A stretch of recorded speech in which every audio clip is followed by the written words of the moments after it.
নীল নদের পানি যেমন নীল না, জামাতে ইসলামের ইসলাম ইসলাম না। উনি যখন নীল নদীর কথা বললো, আমার ফেরাউনের কথা মনে হইয়া গেল। আর ওনার চেহারাটা, ওনার চোখগুলা ভালো করে ফলো করে দেখেন, কি মনে হইতেছে না জিন্দা ফেরাউন?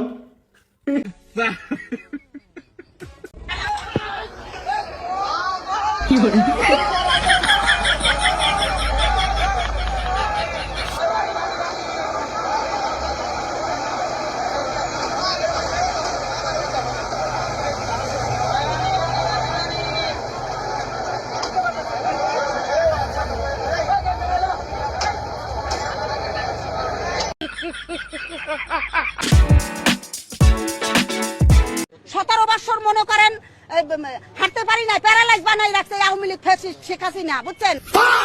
5 তারিখের পর থেরাপি দেওয়ার পরে দুনিয়ায় হাঁটতে আসি। আশা ভাই ইগারে কিপটা বলেছেন আরো ধরে সহবাস করে দেয়। পদ্মা ব্রিজের কাজও খালেদা জিয়া শুরু করেছে। আচ্ছা, এর কোনো আত্মীয় স্বজন নাই? তাকে নিয়ে আপনারা একটু পাবনা নিয়ে ভর্তি করে দেন। অনেকেই হয়তো যারা মুরব্বী আছেন, অনেকে হয়তো একটি নামের সাথে পরিচিত। আমি এইরকম একজন মানুষকে গভীর কৃতজ্ঞতায় স্মরণ করতে চাই। তিনি ছিলেন মরহুম দারোগা রফিজুল্লাহ। এই মানুষটি 2014 সালে কবি নজরুল ইসলামকে ত্রিশালের কাজীর শিমলা গ্রামে নিজ বাড়িতে এনে আশ্রয় দিয়েছিলেন।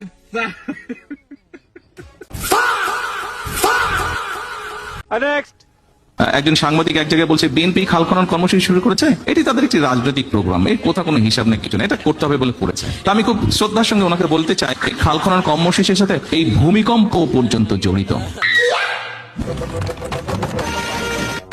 এই যে ভূমিকম্প হচ্ছে, এটির একটি অন্যতম কারণ হচ্ছে 20 কোটি লোকের ফসল উৎপাদনের জন্য আমাদের কৃষকরা সারা বাংলাদেশে তারা এই যে গভীর নলকূপের মাধ্যমে পানি তুলছে।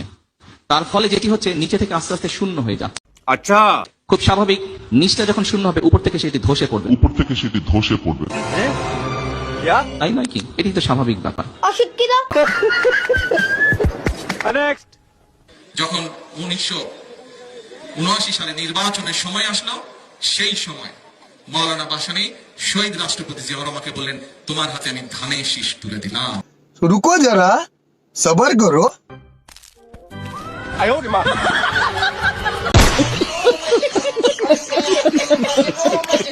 এই সরকারের কোনো সফলতা নাই। যদি সফলতার গল্প বলতে চান, তাহলে সফলতা হচ্ছে 2014 সালেও কাজী নজরুল ইসলাম জীবিত ছিলেন, এটা হচ্ছে একটা সফলতা। যদি সফলতা বলেন, তাহলে প্রাথমিক যে বিদ্যালয় সেটা বিশ্ববিদ্যালয় হয়ে গেছে, এটা হলো সফলতা।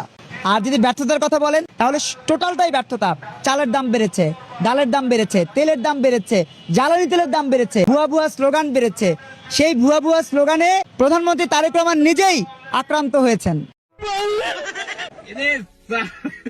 আপনি বাংলাদেশের ইতিহাসে ওনার তো ভাগ্যবান হওয়া উচিত, ওনার নিজেকে অনেক প্রাউড ফিল করা উচিত। এই অর্থে বাংলাদেশে হাজার হাজার মানুষ আমের ব্যবসা করে, আচ্ছা, কিন্তু এই রুহুল ব্যবসা করে, কুদ্দুস ব্যবসা করে, করিম ব্যবসা করে, সকিনা ব্যবসা করে। কেউ কিন্তু বলে না রুহুল রুহুল আম কুদ্দুস বলে।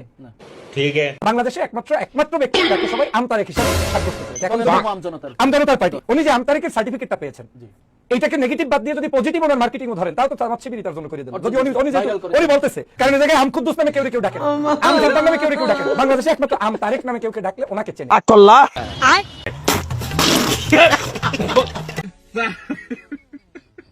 যদিও এই সংবিধান শহীদের বিচার করতে না পারে, শহীদ ওসমান হাদি ভাইয়ের বিচার করতে না পারে, সংস্কার প্রক্রিয়ার মধ্য দিয়ে না দাঁড়াতে পারে, হয়তোবা খালেদা জিয়ার পথ ধরে এই সংবিধানকে আমরা বুড়িগঙ্গায় ফেলে দিতে বাধ্য হব।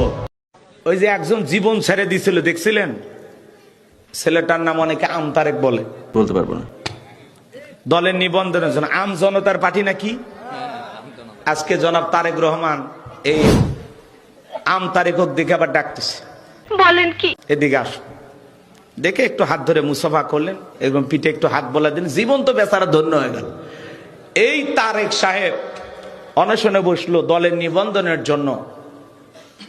ভোট তো কতগুলো পাইছে দেখছেন। ওনার ভাবসাব ছিল যে এই মনে হয় বাংলাদেশের প্রধানমন্ত্রী হই। কথা কয় না, কি বলবো, যাই হোক, আপনারা ঘোষণা দিয়ে ফ্যাসিবাদ এবং স্বৈরশাসন কায়েম করুন। সামনে সামনে দেখাবেন যে প্রধানমন্ত্রী হেঁটে যাচ্ছে, এরশাদের মতো সাইকেল চালিয়ে যাচ্ছে, প্রধানমন্ত্রী গো কার্ট চালাচ্ছে, আর পেছনে পেছনে কেউ ষড়যন্ত্র, কেউ সমালোচনা করলেই তাকে গ্রেফতার করবেন। এই ভণ্ডামি বাংলাদেশের মানুষ বুঝে গেছে। আমাদের জনপ্রিয়তা মাটি তলায় চলে গেছে, তলানিতে চলে গেছে। আর আপনাদের সালাউদ্দিন আহমেদের মানুষ দেখলে ভুয়া ভুয়া করে, এত অভিজ্ঞ এত পণ্ডিত একটা লোক, তারে হচ্ছে যে সে গেছে, তারে হচ্ছে মানে ভুয়া ভুয়া করতে, মানে সব এনসিপির লোক।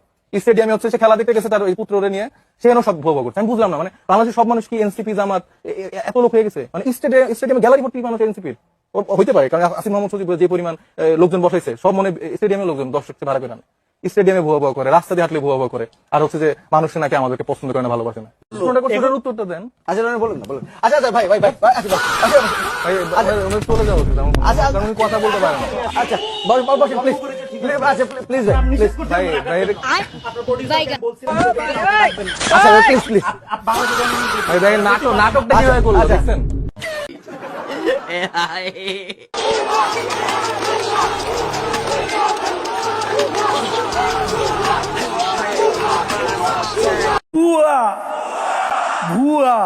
এটাই বাস্তব। I love you.